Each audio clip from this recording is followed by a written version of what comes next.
मैं अभी जो दिखाने वाला हूं उसे ध्यान से देखो।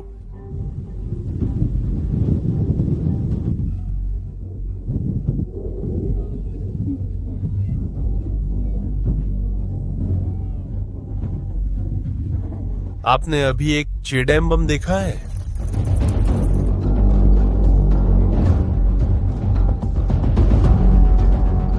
F-35 फाइटर जेट द्वारा गिराए गए 900 किलो के बम।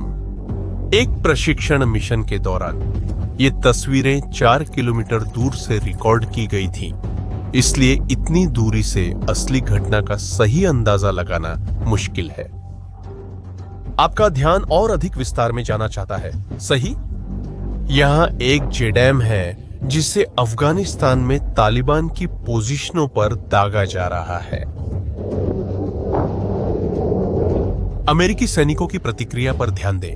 वे अच्छी तरह जानते हैं कि क्या आने वाला है।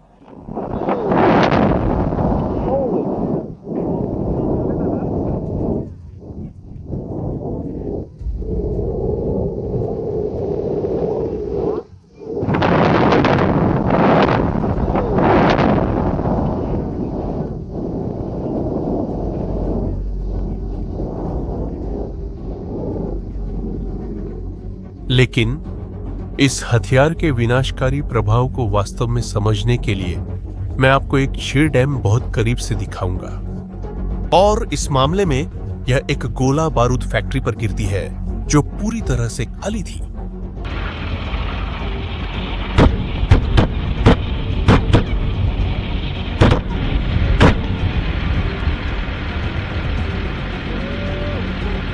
इस हथियार ने यूक्रेन में युद्ध के सारे नियम बदल दिए हैं। एक सोवियत लड़ाकू विमान द्वारा 1980 के दशक में गिराए गए एक बम ने न केवल एक रणनीतिक रूसी पुल को नष्ट किया, बल्कि वो भी कर दिखाया जो अकल्पनीय था। उसने रूस की सर्वाधिक उन्नत वायु रक्षा प्रणाली को एक असंभव निर्णय लेने पर विवश कर दिया। 2 विकल्पों में से एक को चुनना था और दोनों ही हार का मतलब रखते थे। एक अमेरिकी बम जिसे एक सोवियत विमान से गिराया गया कैसे रूसी सैन्य गर्व को शहर और मात की स्थिति में ले आया?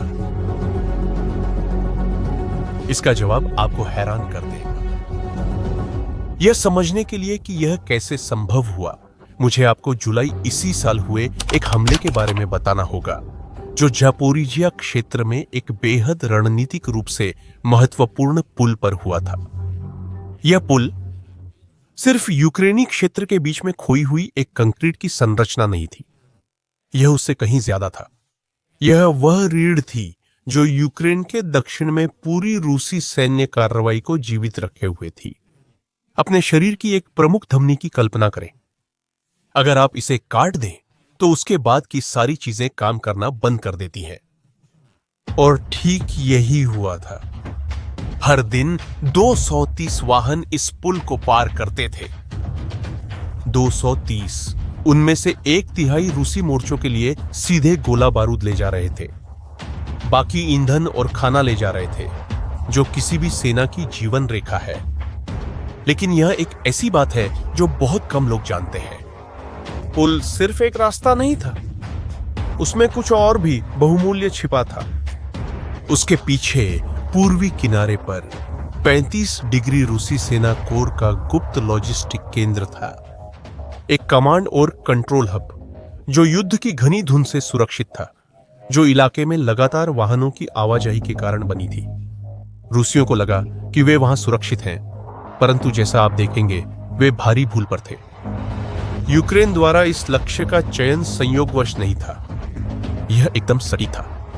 यूक्रेनी खुफिया ने उस स्थान की पहचान की है जिसे सैन्य अधिकारी गला घोंटने वाला बिंदु कहते हैं। एक ऐसी जगह जहां कई महत्वपूर्ण आपूर्ति लाइनें मिलती हैं। अगर आप उस बिंदु को नष्ट कर देते हैं तो आप सिर्फ एक सड़क ही नहीं काटते, आप पूरी सैन्य कार्रवाई की ऑक्सीजन काट देते हैं। अब चलिए हमले के बारे में बात करते हैं। यूक्रेन ने 1980 के दशक के एक लड़ाकू विमान को एक आधुनिक सटीक हमले के प्लेटफॉर्म में कैसे बदल दिया। यहीं सभी बिंदुओं को जोड़ा जाएगा। मैं तुम्हें एक ऐसी जुगाड़ की कहानी सुनाने जा रहा हूं जो तुम्हें हैरान कर देगी। इस विमान को ध्यान से देखो। तुम एक मिग-20 और 9 सोवियत लड़ाकू विमान देख रहे हो, और वह JDER बम जिसका हमने वीडियो की शुरुआत में जिक्र किया था। देखो, वह अमेरिकी है और सिद्धांत रूप में उन्हें कभी भी एक साथ काम नहीं करना चाहिए था। यह पुराने टीवी में यूएसबी केबल लगाने जैसा है, बस मेल नहीं खाता। सिस्टम पूरी तरह से असंगत है, लेकिन यूक्रेनी इंजीनियरों ने रचनात्मकता की सारी हदें पार कर दी। उन्होंने एक खास एडॉप्शन किट विकसित की, एक पाइलोन जो मूल रूप से वह हुक या सपोर्ट है जिस पर बम विमान के नीचे लटकते हैं। यूक्रेनी इंजीनियरों ने इस सपोर्ट को मॉडिफाई किया, उसमें एक शंखवाकार उभार जोड़ दिया जो बम के आगे की ओर निकला रहता है, और इस उभार के अंदर उन्होंने एक समर्पित जीपीएस एंटीना लगाया। यह अमेरिकी बम को सटीक सैटेलाइट डेटा प्राप्त करने देता है, भले ही उसे ऐसे विमान से ले जाया जा रहा हो जिसे इसके लिए डिजाइन नहीं किया गया था। और भी है, अब यूक्रेनी पायलट कॉकपिट में एक स्क्रीन पर नाटो हथियारों की रेंज और टारगेटिंग डेटा देख सकता है। यह एक सरल परंतु उत्कृष्ट समाधान है। और क्या आप जानना चाहते हैं कि नतीजा क्या रहा? अब आपके पास एक बम है जो 70 किलोमीटर से भी ज्यादा दूरी तक ग्लाइड कर सकता है और सिर्फ 5 मीटर की सटीकता के साथ लक्ष्य को भेद सकता है। और अचानक 1980 के दशक का एक सोवियत फाइटर जेट एक आधुनिक लंबी दूरी की हमला प्लेटफॉर्म बन गया। यह रूस के लिए एक विशाल चुनौती बन गई। लेकिन रुको, इस पुल पर हमला इतना आसान सता नहीं था। असल में यह एक शानदार सामरिक ऑपरेशन का नतीजा था जिसने रूसियों को एक बहुत मुश्किल स्थिति में डाल दिया।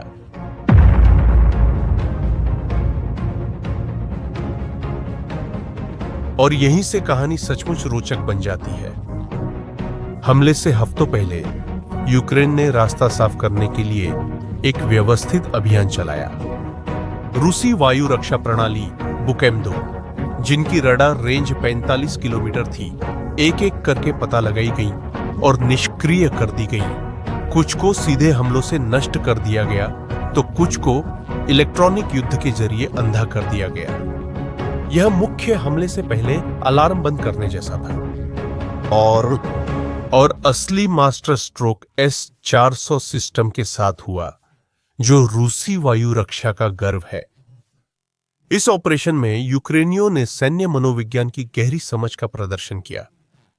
उन्होंने वही किया जिसे विशेषज्ञ ड्रॉ के लिए मजबूर करना कहते हैं। कल्पना कीजिए एक शतरंज के खेल की, जहां आपका प्रतिद्वंदी कोई भी चाल चले, उसका नतीजा हार ही हो।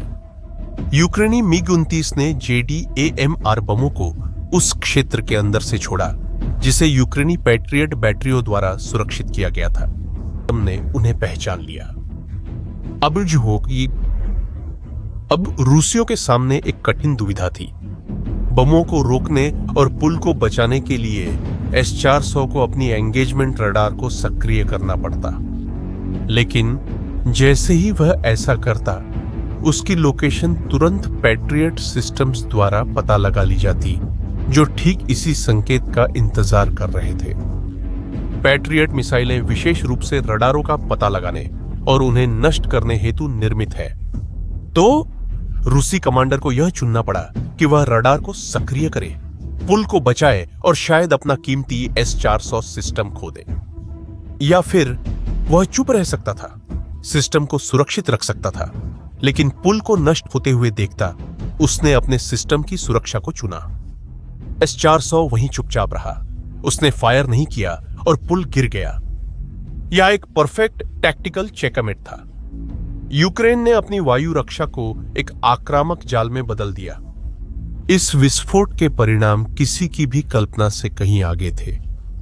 सर्वप्रथम तत्काल लॉजिस्टिक अराजकता उत्पन्न हुई। पुल पर निर्भर सारा ट्रैफिक 160 किलोमीटर का चक्कर लगाने को मजबूर हुआ। रोज काम पर जाने के लिए इतना लंबा सफर करना बहुत मुश्किल है। यह एक बड़ी समस्या है। अब कल्पना कीजिए कि आपको यह सब ईंधन से भरे टैंकर ट्रकों के साथ करना पड़े। वैकल्पिक रास्ता बर्डियांस्क से होकर जाता था, जो एक पतली जमीन की पट्टी है और गर्मियों की बारिश में कीचड़ में बदल जाती है। भारी ट्रक कीचड़ में फंस रहे हैं, ईंधन की खपत लगभग दोगुनी और यात्रा का समय 3 गुना हो गया है। यह सिर्फ एक असुविधा नहीं थी, यह पूरे सिस्टम का पतन था। संख्या वाकई चौंकाने वाली है। रूसी टैंकों तक पहुंचने के लिए जरूरी ईंधन ट्रांसपोर्ट में ही जल रहा था। बख्तरबंद वाहन BMP-3 बिना ईंधन के रह गए। कमांड चेन ने महसूस किया कि वे मारियुपोल में अपनी स्थिति को अब और सुदृढ़ नहीं कर सकते। और क्या आप जानना चाहते हैं कि रूसी प्रतिक्रिया क्या थी? ठीक है, उन्होंने हवाई परिवहन का इस्तेमाल करने का फैसला किया।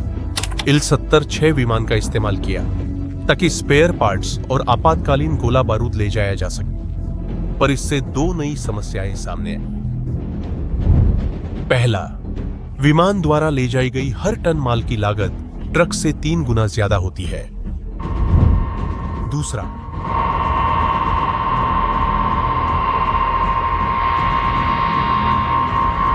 बड़े और धीमे लक्ष्य जैसे कि UIL 70 और 6 का पता लगाना और गिराना बेहद आसान है। लेकिन अराजकता यही नहीं रुकी। यह पुल नागरिक आपूर्ति के लिए भी एक महत्वपूर्ण धमनी था। डोनबास से क्रीमिया तक खाद्य सामग्री ले जाने वाले रेफ्रिजरेटेड ट्रक भी 160 किलोमीटर के चक्कर लगाने को विवश है। ईंधन की खपत काफी बढ़ी। लॉजिस्टिक्स कंपनियों ने घाटे की रिपोर्ट करना शुरू कर दिया और सीधे सरकार को बिल भेजना शुरू कर दिया। साथ ही क्रीमिया में कम से कम 18% दाम बढ़ाने की मांग की, वरना वे लागतें पूरी नहीं कर पाएंगे। इस बारे में सोचिए, एक ही सटीक हमला पूरे कब्जे वाले क्षेत्र में आर्थिक अस्थिरता पैदा कर रहा था। रूसी प्रतिक्रिया पूरी तरह से घबराहट थी। पुल के नष्ट हो जाने के बाद उन्हें बची हुई वैकल्पिक मार्गों की तुरंत सुरक्षा करनी थी। Su-30 लड़ाकू विमानों को सीमा की निगरानी के लिए भेजा गया। वासिलिवका और मेलिटोपोल के बीच, ठीक उसी क्षेत्र में जहां अब काफिले मजबूरी में घूमकर जा रहे थे। लेकिन एक समस्या है, पैट्रियट मिसाइलों से बचने के लिए ये लड़ाकू विमान 4000 मीटर से कम ऊंचाई पर उड़ान भरते हैं। इससे उनकी देखने की सीमा और हमले की क्षमता काफी सीमित हो जाती है। दूसरे शब्दों में, वे गश्ती उड़ानें भर रहे थे, लेकिन असली खतरा नहीं बन रहे थे। और इसी के साथ कीमती S-400 बैटरियां बेतरतीब ढंग से फैला दी गईं, अस्थायी रैंपों पर लगाई गईं और लगातार तबाही से बचने के लिए अपनी जगह बदलती रहीं। पर इस गतिशीलता की एक कीमत भी है। रडार की कार्यक्षमता आदर्श ऊंचाई पर न काम कर पाने से काफी प्रभावित हुई थी। एक और हताश कदम में रूसी लोगों ने जोतादम बमों की निशानेबाजी को मुश्किल बनाने के लिए रासायनिक छुपाव प्रणाली का इस्तेमाल करना शुरू कर दिया। लेकिन इससे उनकी अपनी जमीनी समन्वय में भी बाधा आई। उन्होंने Su-30 में इलेक्ट्रॉनिक जैमर जोड़ने की भी जल्दी की, लेकिन सॉफ्टवेयर तैयार नहीं था। इसके तैयार होने की अनुमानित तारीख कई महीने बाद थी, और इसका मतलब था कि कई महीनों तक वे खुले और असुरक्षित रहेंगे। और यही वह बात है जो रूसी कमांडरों की नींद उड़ा रही होगी। वह तो बस शुरुआत थी। आज यूक्रेन के पास 18 से अधिक MiG-29 लड़ाकू विमान है, जो joint direct attack munition extended range bomb ले जाने की क्षमता से लैस है। नए पायलन अडेप्टर की बदौलत हर विमान एक ही मिशन में 2 बम ले जा सकता है। इससे गुणक प्रभाव उत्पन्न होता है, कम उड़ानों में ज्यादा तबाही। और भी है, पेंटागन ने 2025 के अंत 900 अतिरिक्त JDAM-ER किट्स देने का वादा किया है। ये अब बिखरे हुए हमले नहीं, बल्कि एक सुनियोजित और निरंतर अभियान है। यूक्रेन के पास पहले से ही अगले लक्ष्यों की सूची तय है। इनमें केर्श पुल के सस्पेंशन टावर शामिल है, जो पुतिन की साम्राज्यवादी परियोजना का व्यक्तिगत प्रतीक है, और साथ ही मारियुपोल का रेलवे पुल भी, जो पूर्वी क्षेत्र में सेनाओं की आपूर्ति के लिए एक महत्वपूर्ण धमनी है। रणनीति स्पष्ट है, हर हफ्ते एक पुल पर हमला करना, जब तक कि रूसियों को यह एहसास न हो जाए कि यहां तक कि कीमती कैर्श पुल भी सुरक्षित नहीं है। यह सिर्फ भौतिक विनाश नहीं, बल्कि एक मनोवैज्ञानिक युद्ध है। इसका उद्देश्य दिखाना है कि यूक्रेन में रूसी लॉजिस्टिक नेटवर्क का कोई भी हिस्सा सुरक्षित नहीं और दक्षिण में उनकी मौजूदगी अस्थिर होती जा रही है। यही युद्ध की नई कला है, बुद्धिमत्ता और सटीकता, जो पुराने तरीकों पर भारी पड़ रही है। एक अकेला जीपीएस निर्देशांक एक पूरे मोर्चे की किस्मत बदल सकता है। जैसा कि इस हमले ने दिखाया, कभी कभी एक पुल को नष्ट करना पूरी एक ब्रिगेड को रोकने के लिए काफी होता है। वीडियो की शुरुआत में जिस पुल का जिक्र हुआ, वह सिर्फ पहला गिरने वाला डोमिनो था। असली युद्ध खाइयों में नहीं है, वह आपूर्ति लाइनों में है। इस युद्ध में यूक्रेन ने दिखा दिया कि उसके पास जीतने के लिए सही हथियार है। अब मैं आपकी राय जानना चाहता हूं, क्या आपको लगता है कि लॉजिस्टिक इंफ्रास्ट्रक्चर पर हमला करने की यह रणनीति फ्रंटलाइन पर सीधे युद्ध करने से ज्यादा प्रभावी है? अपनी राय कमेंट्स में बताएं। अगर यह कंटेंट उपयोगी रहा हो तो चैनल सब्सक्राइब करें और नोटिफिकेशन चालू करें ताकि आप अगले वीडियो न चुकें। यदि यह दिलचस्प लगा हो तो इसे अपने दोस्तों के साथ शेयर करें। शुक्रिया, अगले वीडियो में मिलते हैं।